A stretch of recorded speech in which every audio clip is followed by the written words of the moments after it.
Em um mundo marcado por ofensas, injustiças, violência, a ira tem dominado cada vez mais o coração do ser humano. Mas será que toda ira é pecado? O que a Igreja Católica nos ensina sobre essa paixão que é a ira? Já que a própria Igreja diz no Catecismo que as paixões não são em si nem boas nem más, mas depende de como nós vivenciamos, como nós canalizamos essas paixões. E sentir raiva? Sentir raiva é pecado? Ou é simplesmente uma reação humana? Sentir raiva em si não é pecado. São Paulo diz: irai-vos, mas não pequeis. Sentir não é o mesmo que consentir. O pecado entra quando deixamos a ira tomar conta do nosso coração. Quando nós cultivamos a ira, o nosso coração se torna um terreno árido, onde o amor não consegue florescer. Hoje vamos refletir sobre o pecado da ira e sobre o caminho do perdão que Deus nos oferece. A ira, quando não é controlada, destrói, mas quando é transformada pela graça, se transforma em zelo, se transforma em força, se transforma em caminho para a santidade.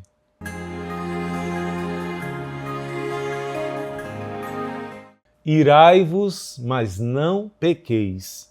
Em nome do Pai, e do Filho, e do Espírito Santo.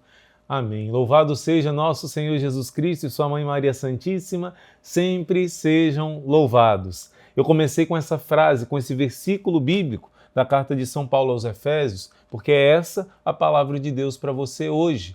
Irai-vos, mas não pequeis. Mas, irmão Luiz Maria, eu posso então me irar?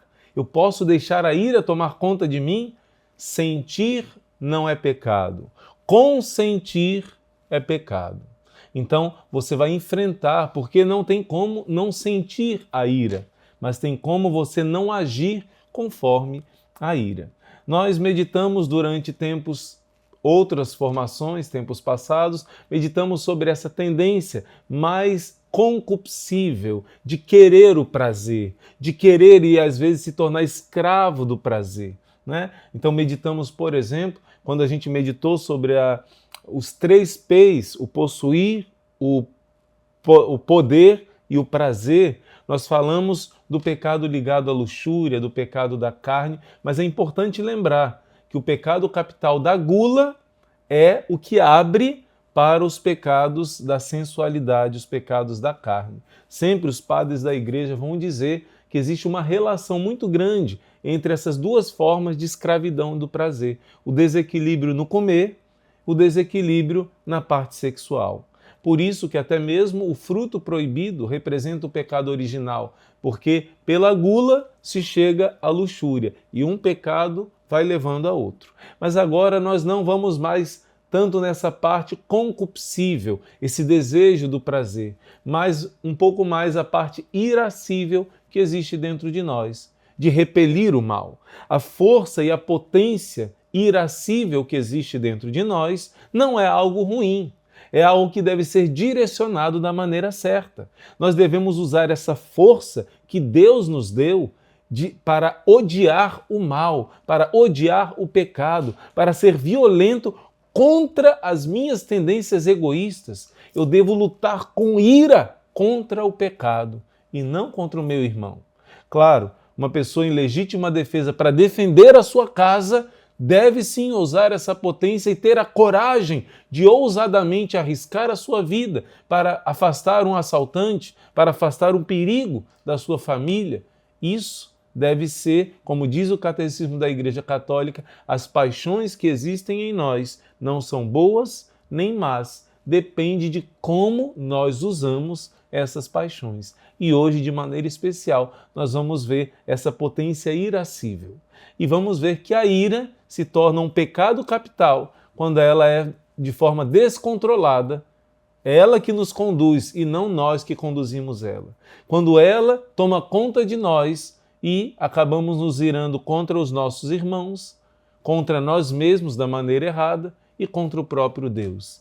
Então, vamos hoje vencer o pecado capital da ira e vamos aprender a direcionar essa força que existe em nós da maneira certa. E estamos meditando juntos os 10 mandamentos e os pecados capitais. Por isso, junto com a meditação da ira, hoje nós vamos meditar sobre o quarto e o quinto mandamento da lei de Deus. Quarto, honrar pai e mãe. Quinto, não matar. Honrar pai e mãe vai mostrar que você só consegue ser manso e humilde com as pessoas de fora se primeiro na sua casa, no seu dia a dia, com aqueles que convivem com você, você consegue ser doce, amável, paciente, manso. Não adianta querer resolver o problema da fome na África, das baleias que estão sofrendo, dos animais que estão em extinção, se na sua casa você não arruma seu quarto, se na sua casa você não tem a responsabilidade do convívio comunitário. Não queira mudar o mundo, comece mudando o mundo que existe dentro de você. E essa mudança começa a se fazer sentir na sua casa, na sua família. Por isso, o quarto mandamento, honrar pai e mãe, vai manifestar o seu desejo sincero de mudança de vida e de conversão. E claro, se uma pessoa não sabe honrar pai e mãe, ela vai saber menos ainda respeitar as pessoas de fora, porque você vai aprender que o quinto mandamento não é só não tirar a vida biológica de uma pessoa. O quinto mandamento significa amar e respeitar a pessoa do próximo, porque Cristo, Mateus capítulo 25, ele vai dizer que ele está presente em cada um dos seus irmãos. O título do nosso livro de hoje, da nossa meditação, o exercício da paciência e da mansidão. Eita, irmão Luiz Maria, pegou pesado agora, pegou na minha ferida, hein? Deus só toca na nossa ferida se for para curar e se for para nos transformar à semelhança dele. Na página 68 já está o versículo de São Paulo.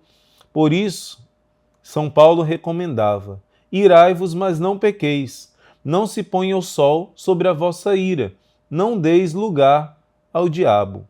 Aqui São Paulo alerta que, embora possa haver um sentimento de ira no interior de uma pessoa, ela nunca deve consentir nesse movimento. Esse autodomínio, esse autocontrole é fruto de exercício, é fruto de esforço junto com a graça de Deus. Porque uma virtude é um hábito que você adquire treinando, praticando. E a graça de Deus, claro, ela que vai te ajudar, ela que vai te sustentar. Para cumprir a justiça, ao mesmo tempo a bondade, Deus instituiu o quinto mandamento: não matarás. E esse mandamento ajuda o homem a compreender que não deve ceder aos movimentos da sua cólera e nem mesmo ferir o outro, pois a vida é sagrada e somente o Criador tem poder sobre ela. Assim também, a certa maneira, o quarto mandamento, honrar pai e mãe, recebe influências dessa doutrina, que pede a paciência e a mansidão ao fiel, pois assim deve agir com seus pais e superiores, com extrema caridade, para não os ofender. Então, essas virtudes da mansidão e da paciência têm uma ligação muito grande com o quarto mandamento e com o quinto mandamento da lei de Deus. Então, por exemplo, eu convido você de abrir sua Sagrada Escritura, ou pelo menos anotar essa passagem bíblica de Mateus capítulo 5, a partir do versículo 20. Jesus vai dizer que mesmo que os fariseus estudassem muito a Bíblia, eles não estavam vivenciando a caridade, que é a essência da Bíblia. E Jesus vai dizer: eu vos asseguro que se a vossa justiça não ultrapassar dos escribas e fariseus, não entrareis no reino dos céus. Vocês ouviram o que foi dito aos antigos: não matarás. Ouve que Jesus vai aprofundar e trazer o verdadeiro sentido desse quinto mandamento. Aquele que matar terá de responder no tribunal. Eu, porém, vos digo, diz o Senhor, todo aquele que se encolerizar contra o seu irmão terá que responder no tribunal. Todo aquele que se encolerizar com seu irmão terá que responder no tribunal. Então, sentir ira é pecado? Não. Mas se você se encolerizou com seu irmão, deixou a ira tomar conta de você, seja lá se você disse uma palavra a ele ou não, mas se você deixou a ira tomar conta e já de algum modo manifestou isso ou quis o mal dessa pessoa, você vai prestar conta. Jesus está dizendo que qualquer movimento de ira que você deu consentimento, você vai ser julgado. Então, lutar contra essa tendência é importante. Aqui Jesus vai falar 3 passos, 3 degraus do não matar. O primeiro é só deixar a raiva tomar conta de você. Você já vai prestar conta. O segundo, aquele que chamar o seu irmão de cretino estará sujeito ao julgamento do sinédrio. Olha só, quem se encolerizar vai para o tribunal. Mas quem chamar o seu irmão de cretino, no original grego, raka, significa cabeça vazia. Isso era uma grande ofensa. Isso significa desprezo. Significa dizer para a pessoa, você não tem valor nenhum para mim. Na cultura judaica, esse chamar de raka ou de cretino era simbolizado por um gesto que até hoje os judeus praticam. Um gesto de você passar perto da pessoa, olhar com um olhar de desprezo, de nojo e cuspir no chão, na frente da pessoa. Uma vez eu estava em Israel e fomos comprar comida para a gente, eu e mais outro irmão e 2 famílias que estavam conosco. E ali passou um judeu, em geral eles nos respeitavam muito, né? Mas num lugar chamado Dimona, lá numa espécie de loja, de shopping lá, onde fomos comprar o alimento para comer em casa. Então lá passou um homem com a sua esposa, fez questão de olhar para nós com desprezo, olhar para nós com um olhar de raiva. E ele caminhou com a esposa indo para frente, a gente lá parado, e ele continuou olhando para trás com aquele olhar de raiva. Ele deixou sua esposa lá na frente, voltou, olhando para a gente com um olhar de desprezo, fez uma cara, né, terrível, cuspiu no chão e foi embora. Não disse uma palavra.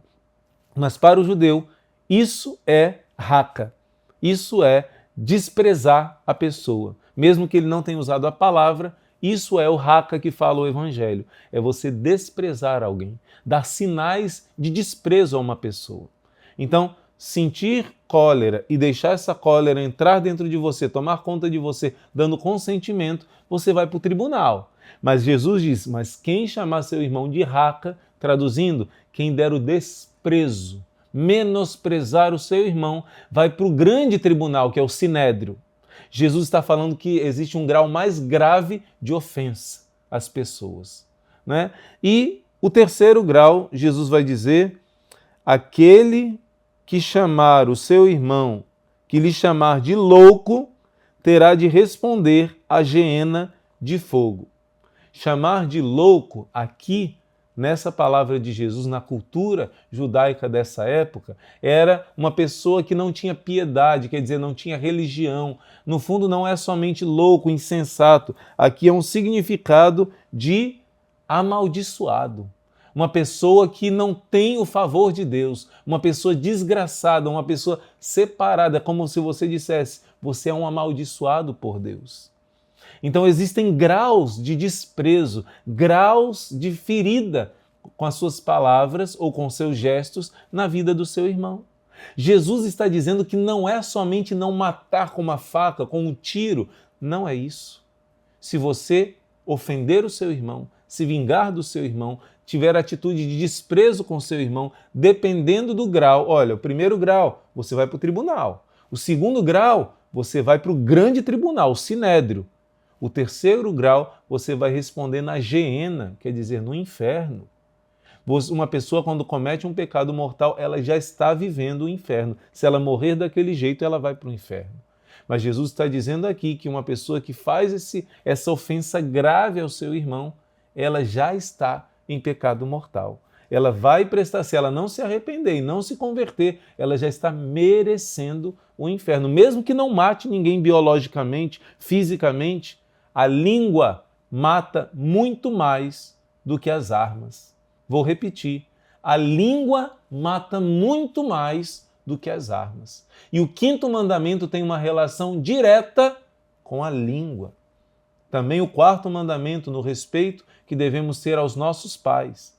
No Antigo Testamento, ofender e desrespeitar os pais era punido com apedrejamento até a morte. O pecado mortal era mortal mesmo no Antigo Testamento. Não estou dizendo que deva voltar isso, não.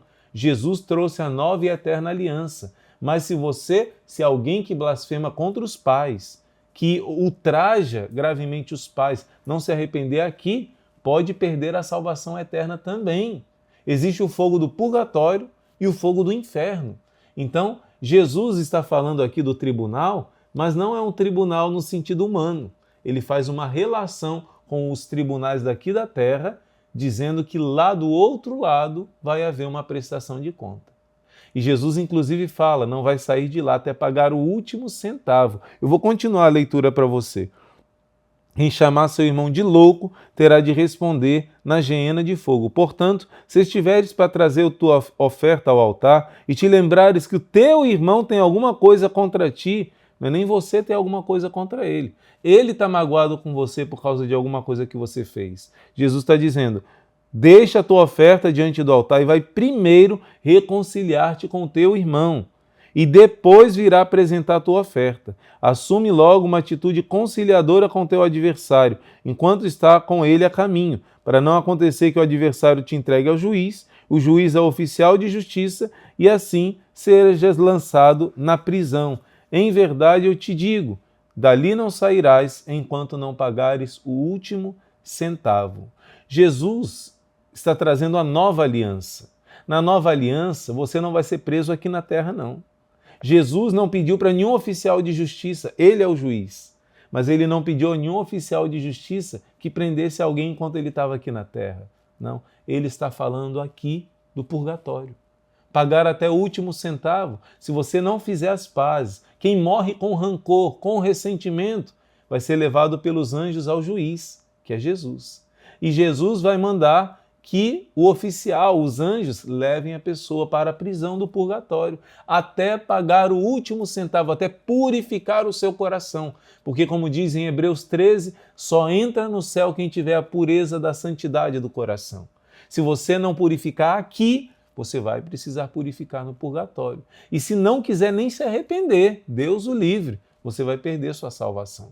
Então você entende, filho, aqui em Mateus capítulo 5, que não matar não é somente matar fisicamente, é matar de maneira espiritual. É ofender o seu irmão, de algum modo você já está cometendo um pecado contra o 5º mandamento. Então, nenhuma coisa Jesus pediu no Evangelho de uma maneira tão forte, tão explícita, como este mandamento que a gente está meditando hoje. Qual o mandamento, irmã Luiz Maria? Aprendei de mim, que sou manso e humilde de coração. Dificilmente você vai ver Jesus dizendo, aprendam de mim tal coisa. Lá em Mateus capítulo 11 ele está dizendo, aprendam de mim esse ponto. Lá quando ele lava os pés dos discípulos, que ele pratica a humildade, ele diz, eu não sou mestre, Senhor? Assim como eu fiz, vocês devem fazer. Ser manso e humilde é uma ordem que Jesus dá para quem quiser segui-lo. Quando Jesus vai passar pela Samaria e eles maltratam Jesus, rejeitam Jesus, os discípulos que tinham acabado de usar o poder de Deus, curando, libertando, fazendo milagres, expulsando demônios, eles pensaram, nossa, Deus age através de nós. Assim como Elias uma vez mandou fogo do céu, uma vez Elias mandou um raio que caiu em cima de 50 homens. Então disseram a Jesus, Jesus, mestre, o Senhor quer que nós peçamos ao Pai para Ele mandar fogo do céu e queimar essas pessoas? Mas Jesus briga feio. Jesus sabia usar a potência irascível. Jesus odiava o mal. Jesus odiava o pecado. Jesus odiava a vingança. Jesus não odiava o pecador, mas sim o pecado. E o pecador que quiser não se arrepender do pecado, é ele que escolhe ir para o inferno. Mas Jesus brigou feio com os discípulos. Ele diz, vocês não sabem qual espírito anima vocês? E Jesus briga, chama a atenção feia deles. Diz que eles devem ser misericordiosos como ele é. Então, ouve só Jesus dizendo aqui na página 68 e 69. Olha o que Jesus vai dizer. São Tiago vai dizer, Tiago 1,19 diz assim, que cada um esteja pronto para ouvir, mas lento para falar, lento para se encolerizar, pois a cólera do homem não é capaz de cumprir a justiça de Deus. E também, deixa eu ver aqui quem é o santo que diz isso, São Francisco de Sales. Essa miserável vida não passa de uma jornada para a bem-aventurada, para o céu. Não nos aborreçamos, pois, nem briguemos uns com os outros ao longo do caminho. Marchemos com o grupo dos nossos irmãos e companheiros, doce, pacífica e amigavelmente. Digo-te com toda clareza e sem exceção alguma, não te irrites nem muito nem pouco. Se for possível, não admitas nenhum pretexto, qualquer que seja, para abrir a porta do teu coração à cólera. Esse homem que está falando, no final eu vou dizer para você, ele teve muita tentação da ira. O temperamento dele era completamente colérico, mas ele conseguiu se vencer com o Espírito Santo. E você vai conseguir também. Não deixa, nem muito nem pouco, a ira tomar conta do seu coração. Seja doce, seja manso, mas irmão Luiz Maria, está no meu sangue, minha família é assim. O sangue de Jesus tem mais poder. Você recebe ele na Eucaristia. Você vai vencer esse mal, essa tentação. Você vai equilibrar o seu temperamento, se você crê no poder de Jesus na sua vida. E aqui no final da página 69, está citando o versículo bíblico. Aprendei de mim, porque eu sou manso e humilde de coração. Mateus capítulo 11, versículo 29. Anote essa passagem, porque em poucos lugares Jesus dá uma ordem tão clara para imitar a ele. Em quê? Em que ponto você deve imitar Jesus? Ele diz aqui, Mateus 11, 29, na mansidão e na humildade. E esse autodomínio deve começar, como eu dizia, na sua casa. O quarto mandamento, honrando pai e mãe. Como vai respeitar os outros de fora se você não respeita nem os de dentro? Como algumas pessoas que com os de fora fingem ser educadas, mas dentro de casa é um monstro. É uma falsidade. Com a namorada é um doce, depois que casar vai virar um monstro com a namorada. Com as pessoas de fora, para aparecer, é uma hipocrisia. É uma falsa face que você está mostrando, porque a sua verdadeira face você mostra dentro da sua casa. Se você não aprender a ser manso e humilde com aqueles que convivem no 24 horas do seu dia, no seu dia a dia mesmo, você não vai ser doce, não vai ser amigável, não vai ser manso e humilde com os de fora. Ouve o que está em 1 Timóteo 5,8. Primeira carta a São Timóteo, capítulo 5, versículo 8. Se alguém não cuida dos seus, especialmente dos da sua família, tem negado a sua fé. Quer dizer, é um infiel. É pior do que o incrédulo. Quem não cuida dos da sua casa, negou sua fé. É pior do que o incrédulo. Então, você quer seguir a Jesus Cristo? Primeira coisa, ame os da sua casa. Perdoe os da sua casa. Ali é o termômetro, se você está buscando realmente amar a Jesus. E ainda tem outra passagem bíblica que diz assim: filhos, obedecei aos vossos pais segundo o Senhor, porque isso é justo. É o primeiro mandamento acompanhado de uma promessa. Efésios 6, versículo 1. Honra teu pai e tua mãe, para que sejas feliz e tenha longa vida sobre a terra. São Paulo está lembrando que o primeiro mandamento que tem uma promessa junto é esse quarto mandamento. Se você honrar, respeitar, amar seu pai e sua mãe, você vai ter uma vida abençoada. E uma passagem da Bíblia que confirma isso, eu peço que você abra em Eclesiástico. Você vê que nossa formação é bem bíblica, não é? Eclesiástico, capítulo 3. Eclesiástico, capítulo 3.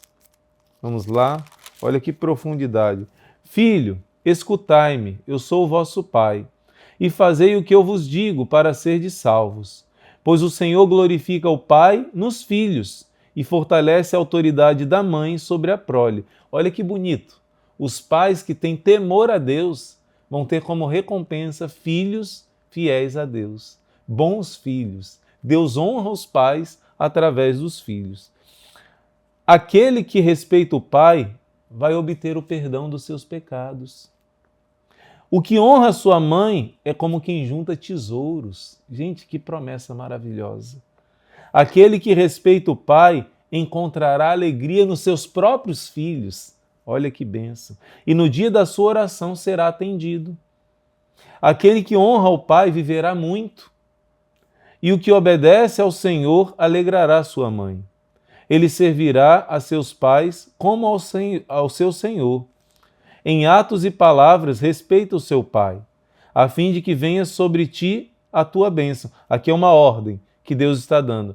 Em atitudes e em palavras, demonstra respeito para com teu pai, e a fim de que venha sobre ti a sua bênção. Porque a bênção do pai consolida a casa dos filhos. Nossa, isso é muito forte. Se você tem o apoio do seu pai, a bênção do seu pai, isso traz uma estrutura espiritual para a sua própria família que você vai formar, os seus filhos que virão. E a maldição de uma mãe desenraiza os alicerces. Olha só, faça tudo para que você não desagrade a sua mãe e não consiga ouvir maldições da sua mãe. Deus o livre, não é? Então, São Francisco de Assis, quando ele não agradou o pai dele, porque ele quis fazer a vontade de Deus. O pai dele amaldiçoou ele. Ele pediu a um mendigo na rua, disse, me abençoe. Agora vocês, os pobres, são meus pais, minha mãe, né? E ali o irmão de rua abençoou. Por que isso? Porque se valorizava antigamente a bênção dos pais.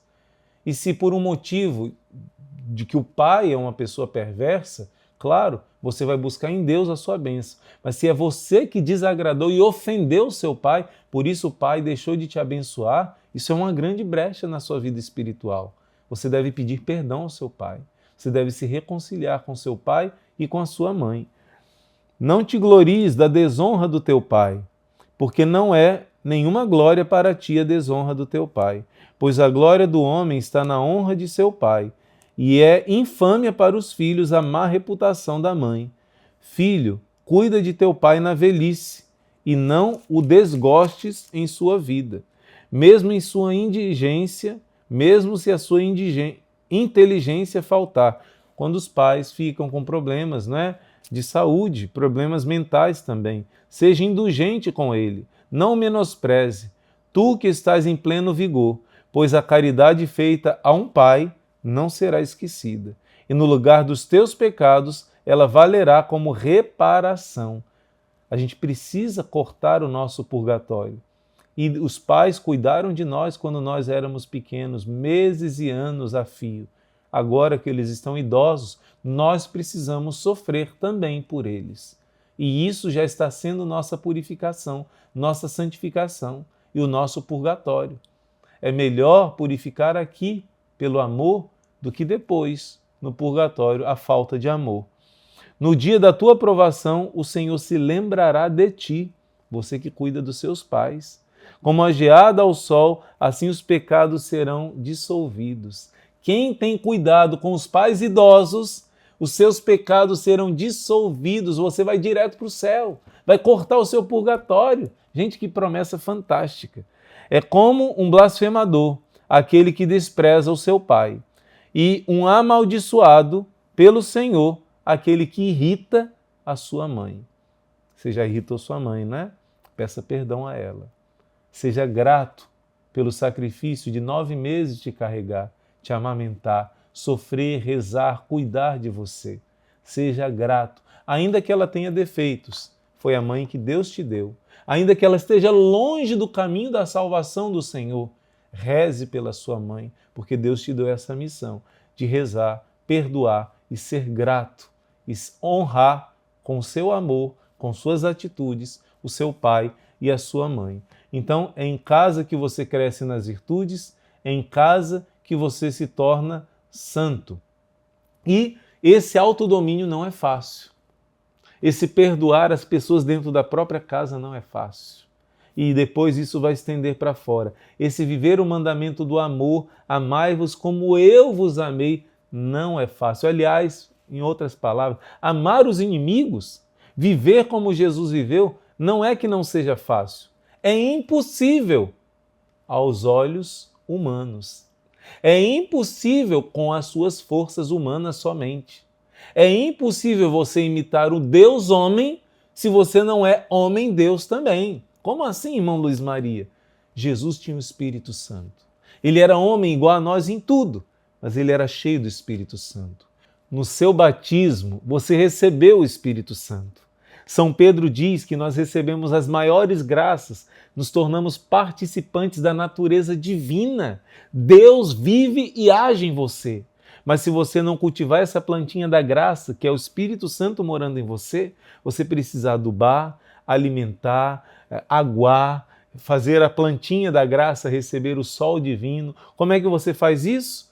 Com os sacramentos, com a oração, com obras de caridade, com o exercício das virtudes, com o jejum, com a prática das boas obras. Você precisa fazer crescer a vida divina dentro de você. Tudo é graça de Deus, mas você precisa fazer essa graça crescer. A graça é dada de graça, por isso o nome é graça. Mas você deve pedir, por isso a oração é necessária. A oração vai fazer o Espírito Santo atuar poderosamente em você e você vai ter força de amar, não é sem esforço, mas a graça de Deus vai te fazer milagrosamente rezar pelos inimigos, amar os inimigos, suportar as pessoas difíceis e ser manso e humilde de coração. Muitas pessoas pensam que uma pessoa mansa é uma pessoa bobinha, é uma pessoa fracote, é uma pessoa que não tem coragem de enfrentar o mal. Ao contrário, tem pessoas que têm o temperamento um pouco mais, vamos dizer assim, calmo, né? Temperamento não significa virtude. Todos os temperamentos devem ser santificados pelo Espírito Santo. Manso e humilde de coração é uma pessoa que teve uma força tão grande para se dominar que venceu os seus instintos de ira, que se dominou. E a palavra de Deus vai dizer que aquele que tem o autodomínio, olha só, é mais do que alguém que vence uma cidade inteira. Deixa eu ver aqui. Provérbios 16, 32, na página 70 do nosso livro. Mais vale um homem lento para a ira do que um herói, e um homem que é o senhor de si do que aquele que conquista uma cidade. Provérbios 16, 32. É muito mais guerreiro e heróico aquele que conseguiu se dominar do que aquele que venceu uma batalha. Se dominar é muito mais difícil. Ter o autodomínio, o autocontrole.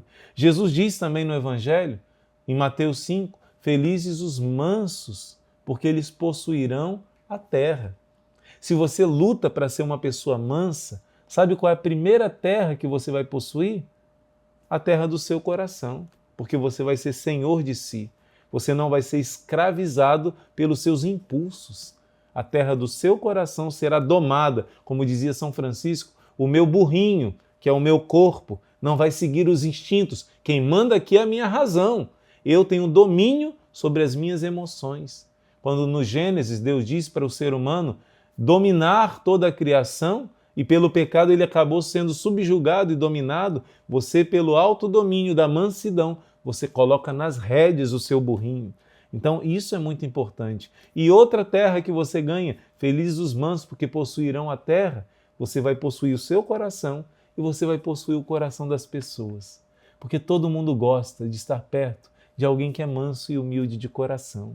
Não é bom ficar com uma pessoa que é doce, que é humilde, que acolhe os outros? Então, quando você é manso e humilde, você também ganha a amizade. Todo mundo vira seu irmão em Cristo. Todo mundo quer estar perto de você. Você conquista o coração das pessoas. Por isso que não é fácil a gente se dominar e ter essa mansidão e essa humildade. Mas quem consegue isso, Jesus diz, possuirão a terra. Realmente, os mansos possuirão a terra. Eu quero ler com você essa página 70. Vai dizer que essa virtude envolve 3 elementos principais. O primeiro, domínio sobre si mesmo. O segundo, suportar o defeito do próximo. E o terceiro, o perdão das injúrias e a benevolência para com todos. Então, fica claro que há uma batalha a ser travada no interior de cada um de nós. Uma batalha para dominar a si mesmo. E o domínio de si mesmo é a caridade que vai nos dar. A caridade. Gente, não é fácil, mas é só assim que a gente vai ser santo. Não é fácil, mas a gente vai conseguir. Está aqui, é de paciência que tendes necessidade para cumprirdes a vontade de Deus e alcançar o que ele prometeu. Hebreus 10, 36. E por fim, ensina São Francisco de Sales. Põe frequentemente os olhos do Espírito em Jesus crucificado, nu, alvejado com blasfêmias, caluniado, abandonado e finalmente oprimido e atormentado de todo tipo de incômodos, tristezas e trabalhos.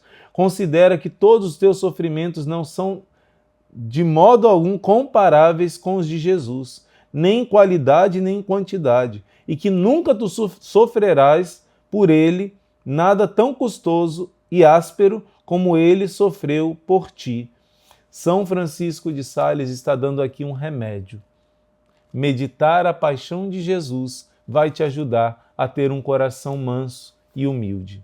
Esse santo, São Francisco de Sales, ele tinha um temperamento tão irado, era tão difícil para ele vencer essa tentação da ira, que na escrivaninha dele estava tudo arranhado. Ele tentava se controlar, arranhando ali a escrivaninha dele por baixo. Depois descobriram isso, né? E ele demorou 20 anos para conseguir se controlar, se vencer. Chegou ao ponto que São Francisco de Sales acreditava que ele iria para o inferno, que ele não tinha jeito, de tão grande que foi a luta para ele vencer esse temperamento, para ele equilibrar com o Espírito Santo esse pensamento. E quem foi que ajudou ele a vencer essa tentação? A mesma que está te ajudando agora, a Virgem Maria. São Francisco de Sales já estava achando que ia para o inferno, estava dizendo para Deus, meu Deus, eu mereço o inferno, eu sei que eu vou para o inferno, mas enquanto eu estou nessa vida, eu vou te amar. E como pode eu ficar te blasfemando a eternidade inteira no inferno, se eu quero te amar de todo o coração, mas os meus pecados são tão grandes que ele tinha certeza que ele ia para o inferno. Então ele entrou numa igreja e viu aos pés de Nossa Senhora a oração. Lembrai-vos, ó Piíssima Virgem Maria, que nunca se ouviu dizer que algum daqueles que recorreram à vossa proteção e imploraram o vosso socorro fosse por vós desamparados. Animado, pois, com igual confiança, a vós, ó Virgem entre todas singular, como a mãe recorro e de vós me valho. E gemendo sob o peso dos meus pecados, me prostro aos vossos pés. Não rejeiteis as minhas súplicas, ó Mãe do Filho de Deus humanado, mas dignai-vos de as ouvir propícia e de me alcançar o que vos peço. Depois que ele rezou essa oração, esse demônio que atormentava a vida de São Francisco de Sales, da desesperança, que fazia ele pensar que não iria se salvar, que a misericórdia de Deus era menor do que a fraqueza dele, os pecados dele. Nesse momento ele prostrado, em lágrimas, experimentou o abraço da Virgem Maria e venceu essa tentação da desesperança. E a partir daí ele conseguiu muito mais vencer essa tentação da ira que dominava ele. Com muita confiança em Deus, Deus vê a sua luta, Deus vê a sua batalha, mas é preciso você olhar para cada irmão como Jesus Cristo. Nunca menospreze alguém. Faça um exame de consciência. Se em algum momento, na sua história de vida, na escola, você diminuía os outros. Se em algum momento você desrespeitou os seus pais. Se você desrespeitou pessoas mais pobres, pessoas menos inteligentes que você.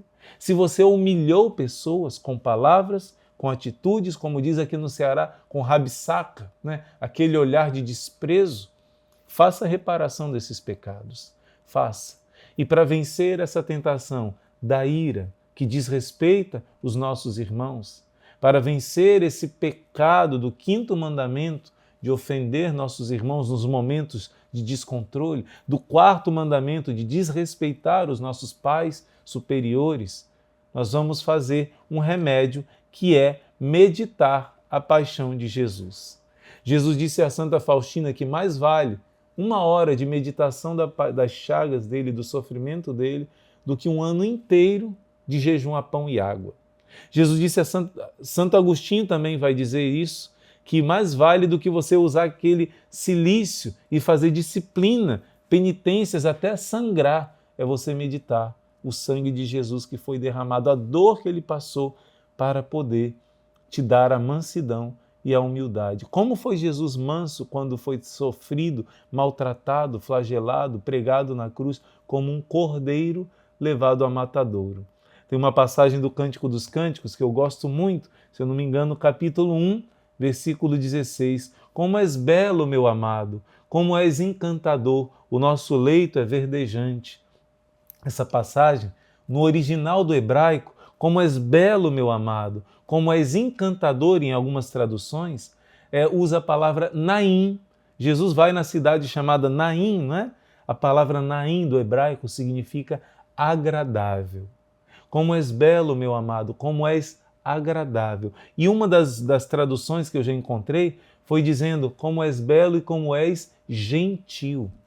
Jesus é uma pessoa gentil. Jesus é uma pessoa agradável. Ele odiava o pecado, mas ele sabia amar o pecador. Jesus sempre era gentil, sempre. Mesmo quando ele era furioso contra os pecados, ele condenava o pecado. E o pecador que vestisse a carapuça devia se arrepender com humildade. Mas sempre Jesus foi manso e humilde de coração. Não faltou humildade quando ele pegou o chicote e derrubou as tendas. Naquele momento, Jesus fuzilou o pecado e não bateu nas pessoas que estavam ali. Jesus, naquele momento, dirigiu a potência da sua ira com santidade contra o pecado e não contra o pecador. Não é? Então, Jesus sempre foi manso, humilde, equilibrado. Até mesmo na correção, Jesus tinha a ira usada da maneira certa. E isso nós vamos pedir ao Senhor. São Francisco de Sales conseguiu esse milagre. Com a ajuda de Nossa Senhora, você está aqui para se entregar totalmente a ela e, por meio dela, agradar Jesus e ser todo de Jesus. Você também vai conseguir. Nosso propósito, então, tente meditar, ainda que seja 1 minuto só. Se você conseguir um pouco mais, 5 minutos, mas pense como foi quando pregaram Jesus na cruz. Quando a flagelação, 49 flageladas, cada flagelo tinha 3 pedaços de ossos ou então pedaços de chumbo que cravava e depois puxava, arrancava pedaços da carne. A chaga do ombro que chegou até o osso e ficava raspando ali. Os nervos de Jesus quando foi pregado na cruz. Medita um pouco mais detalhadamente, beija as chagas de Jesus e pede que pelas chagas dele você consiga ser mais manso e humilde, perdoar e amar os seus irmãos mais difíceis. Esse exercício espiritual vai te ajudar a se unir mais a Jesus e conseguir mais uma vitória na sua batalha espiritual. Vamos agora fazer a nossa oração nesse 10º dia de preparação. Veni Creator Spiritus. Ó vinde, Espírito Criador, as nossas almas visitai, e enchei os nossos corações com vossos dons celestiais. Vós sois chamado intercessor, do Deus excelso o dom sem par, a fonte viva, o fogo, o amor, a unção divina e salutar. Sois doador dos 7 dons, e sois poder na mão do Pai. Por ele prometido a nós, por nós seus feitos proclamai. A nossa mente iluminai, os corações enchei de amor. Nossa fraqueza encorajai, qual força eterna e protetor. Nosso inimigo repeli, e concedei-nos vossa paz. Se pela graça nos guiais, o mal deixamos para trás. Ao Pai e ao Filho Salvador, por vós possamos conhecer, que procedeis do seu amor, fazei-nos sempre firmes crer. Glorifiquemos a Deus Pai e ao Filho que ressuscitou, e ao Santo Espírito de Deus, por infinitos séculos. Amém. Enviai o vosso Espírito, e tudo será criado, e renovareis a face da terra. Oremos. Ó Deus, que instruístes os corações dos vossos fiéis com a luz do Espírito Santo, fazei que apreciemos retamente todas as coisas segundo o mesmo Espírito e gozemos sempre da sua consolação. Por Cristo Senhor nosso. Amém. Ave Maris Stella. Ave do mar estrela, bendita Mãe de Deus, fecunda e sempre virgem, portal feliz do céu. Ouvindo aquele ave do anjo Gabriel, mudando de Eva o nome, trazei-nos paz do céu. Ao cego iluminai, e ao réu livrai também. De todo o mal guardai-nos, e dai-nos todo o bem. Mostrai ser nossa mãe, levando a nossa voz, a quem por nós nascido, dignou-se vir de vós. Suave mais que todas, ó Virgem sem igual, fazei-nos mansos puros, guardai-nos contra o mal. Ó dai-nos vida pura, guiai-nos para a luz, e um dia ao vosso lado possamos ver Jesus. Louvor a Deus o Pai, e ao Filho o sumo bem, com seu divino Espírito, agora e sempre. Amém.